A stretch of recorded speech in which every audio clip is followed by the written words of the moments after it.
Have you ever been nothing but good to someone and somehow they still try to hurt you? Like, you showed up for them. You listened. You supported them when nobody else did. You gave them patience, loyalty, and understanding. And instead of appreciating it, they turned cold. Or worse, they went out of their way to wound you emotionally. That kind of pain messes with your head. You start asking yourself, what did I do wrong? Was I too nice? Did I say something? Because it doesn't make sense. Normal people don't hurt someone who treats them well. But here's the thing. This situation isn't about logic. It's about power, insecurity, and control. When someone reacts badly to your kindness, it can feel personal, like you somehow triggered them just by being you. And honestly, that's the scary part.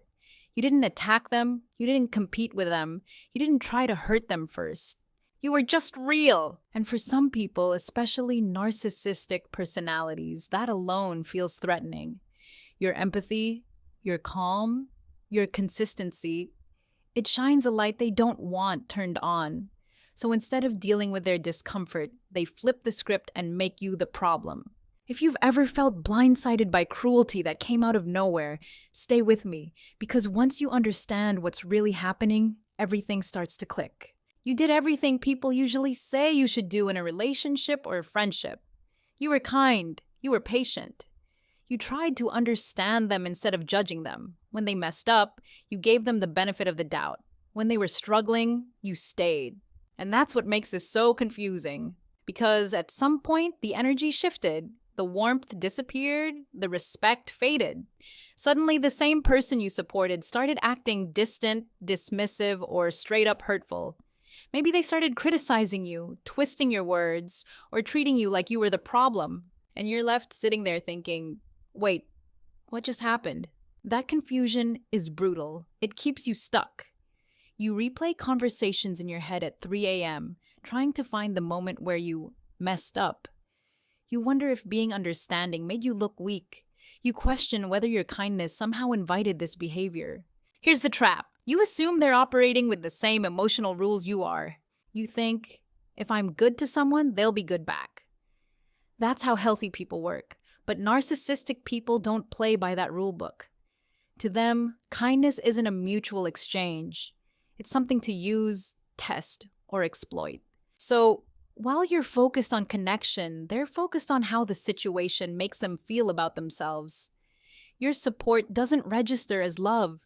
It registers as leverage. Your patience doesn't feel safe to them. It feels like something they can push further and further. And when they sense you're genuinely caring, not expecting anything in return, it actually throws them off. They don't understand it. They don't trust it. Deep down, it makes them uncomfortable.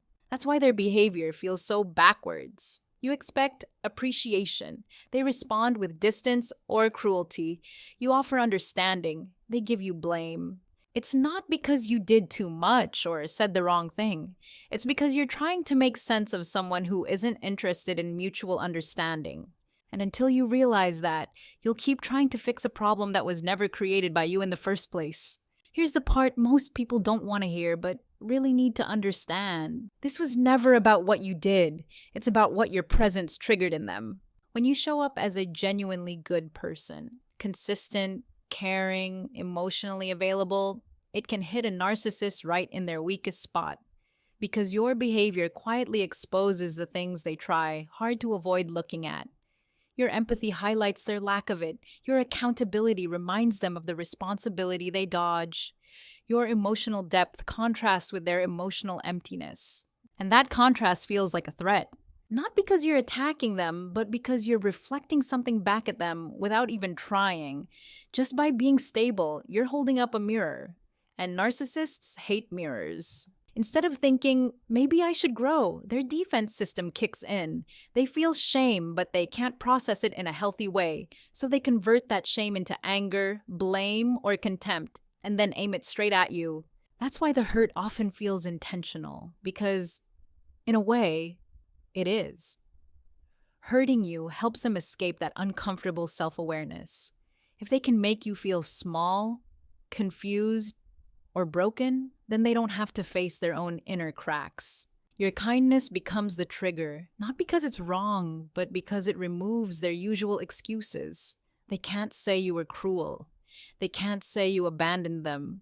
They can't say you didn't try. So instead, they rewrite the story. Suddenly you're too sensitive, or controlling, or dramatic.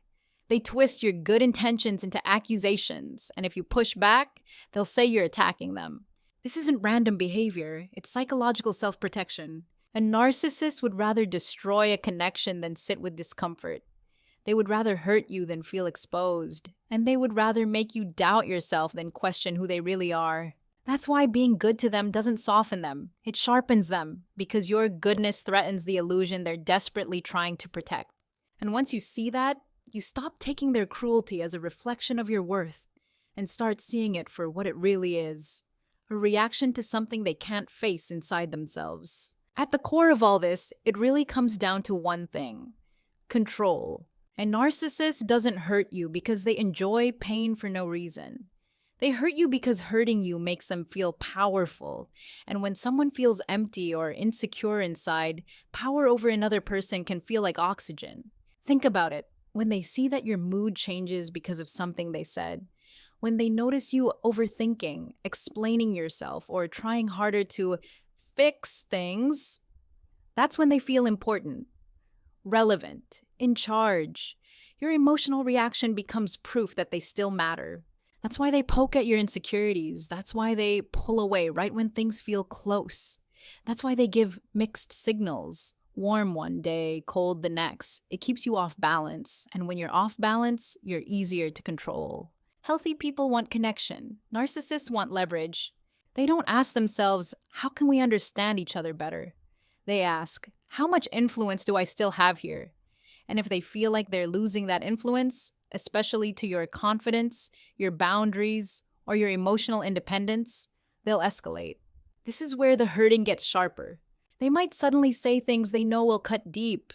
They bring up old mistakes. They minimize your feelings. Or they act like you're replaceable just to see if you'll panic and chase reassurance. And here's the messed up part. The nicer you are, the easier this is for them. Because you don't want conflict. You want peace. You want clarity. So you explain, you compromise, you bend. And every time you do that while they stay rigid, the power imbalance grows. That doesn't mean kindness is wrong. It means kindness without boundaries becomes a tool in the wrong hands. To a narcissist, your pain isn't a red flag. It's feedback. It tells them what works, what buttons to push, how far they can go. But once you stop reacting the way they expect, once you stop proving how much they affect you, something shifts. The control weakens. And that's usually when they either try harder or disappear. Because without control, they don't know how to relate.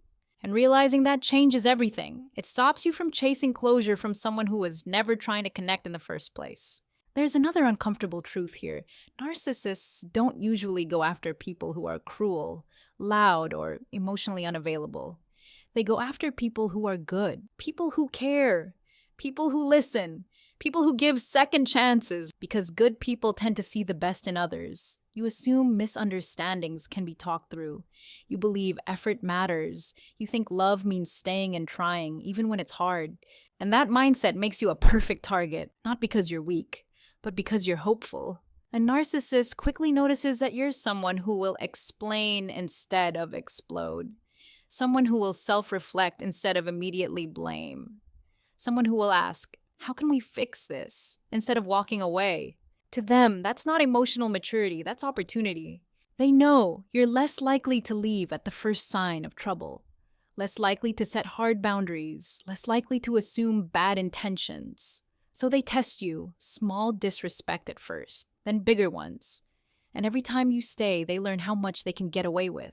And the messed up part? You staying doesn't make them feel loved. It makes them feel superior. They start thinking, I can treat this person however I want, and they'll still be here. That feeds their ego. It confirms the fantasy that they're special, untouchable, above consequences. Meanwhile, you're doing emotional labor they never planned to return. You're trying to understand someone who isn't trying to understand you back. You're giving empathy to someone who sees empathy as weakness. That's why they often seem bored or irritated by your kindness. It doesn't excite them, it doesn't challenge them.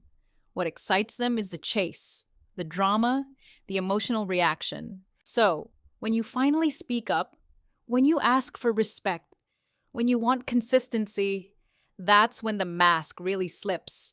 Because now you're no longer just nice, you're threatening the dynamic. And instead of meeting you with growth, they punish you. They withdraw. They lash out. They act like you changed, all because you stopped being endlessly available and started asking for basic decency. Here's what you need to hear clearly. Being good didn't cause the harm. Being unguarded around the wrong person did. Your kindness is not the problem, it just needs boundaries. And the moment you truly accept that, you stop trying to prove your worth to someone who only valued what they could take from you. So here's where it all comes together. At some point, the real power shift doesn't happen when you finally get answers from them. It happens when you stop needing them. Because the truth is, a narcissist rarely gives real closure. They'll dodge responsibility, rewrite history, or blame you for reacting to what they did.